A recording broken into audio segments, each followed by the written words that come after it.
Gelatissimo, where flavour is everything. But have you ever wondered where the new flavours come from? It's 4 a.m. and Sam Perettino, a farmer at Providore, is waiting for Anna, the product development manager for Gelatissimo. Ciao, Sam. How are you? Hi. They're going to cruise the markets looking for inspiration. We'll do the growers market first because that's where all our main vegetables and... So what's in season now? What can we find? While you'd think seasonal fruit and veg is always best, they're willing to try just about anything. We'll be a little about the bit more. cauliflower, we'll have to do a few trials on that one. Yeah. You know I like to trial different Something things. different. Today going to the markets is mostly because it's time for me to create new flavors for the new season. And we got Sam, which is our providor, and he's my tour guide at the market. See what we find. Anna, this is a grower shed. This is where all the local produce is produced from all around Sydney and that. It all comes fresh in here every day. Yeah. Most of the time I try to come up with familiar flavors. Sometimes you just want to be a bit more creative and, you know, just do weed combination and you try something a bit different. I reckon beetroot would work magnificently. The colour would be perfect. Yeah, that would work. A beautiful sorbet. I think that will work in a sorbet. Yeah. You know how we're doing like all natural colour now, and kids love colours. Oh wow, there's rhubarb over there. Oh, you know that, in Italy, like, we don't use rhubarb that much, so I want to have a look. And you cook this, like in the sauce with sugar? Yeah, we chop that off there. We don't use the leaves. That would be good to make a nice sauce. I reckon Ripple through a white chocolate. With a pear, I think it would go very nice. Okay, so what's next? With Sam, I always, like asking lots of questions. Because you know that the sugar gets a little bit higher when your sugar level's a lot higher as the fruit is mature. Yeah.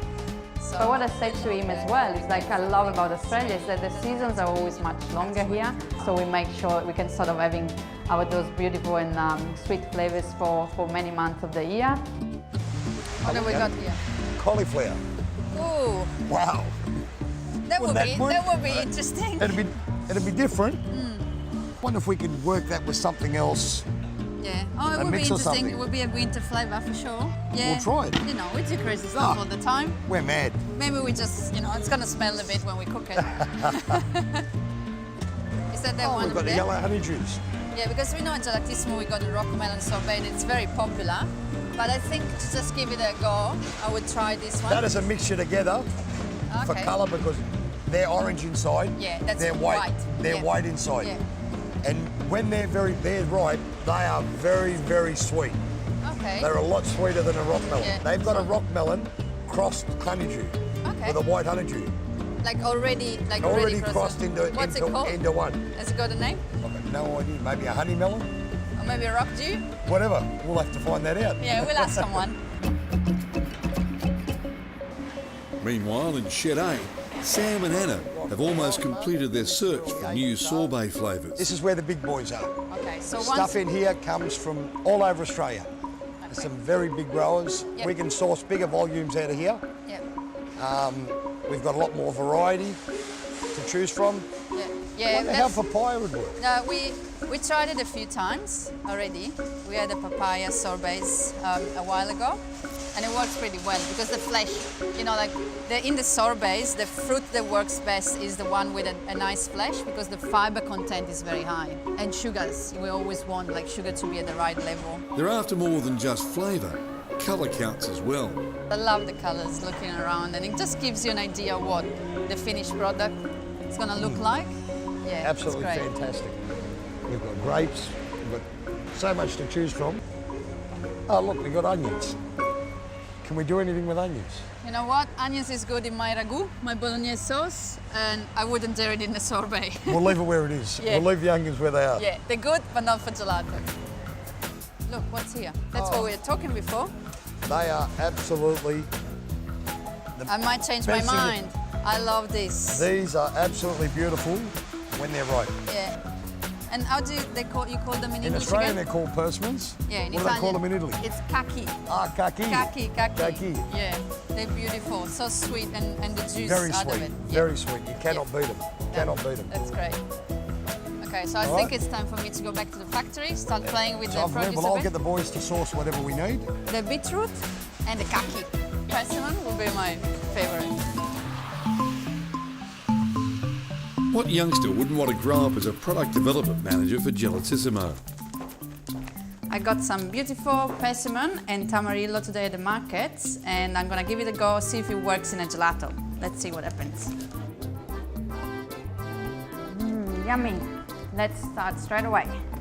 Fruit like this that are very fleshy and got lots of fibers are very good for sorbets because they give you that sensation of creaminess without using milk or cream, basically. The more ripe the fruit, the higher the sugar content, which means your gelato won't freeze too much and it's gonna be smooth and silky when you eat it. Here we are. I think that's enough. Okay, so now we're ready to mix our ingredients. Look at the color. I think I'm gonna drink it. And you can tell straight away that it's a good one because of the thickness of the mix. If it's already quite thick like this, by the time we freeze it and whip it, we should get a good texture out of it. And now we're gonna freeze it. It's a clever machine that makes it basically the traditional way, a little bit easier for us because we don't have to, like mix it with our hands. Looks like it's almost ready to go.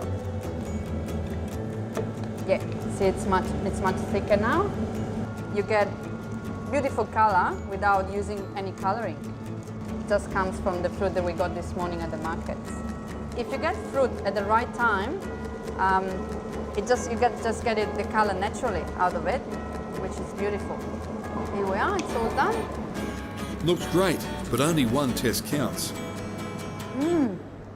That's good. Wanna try?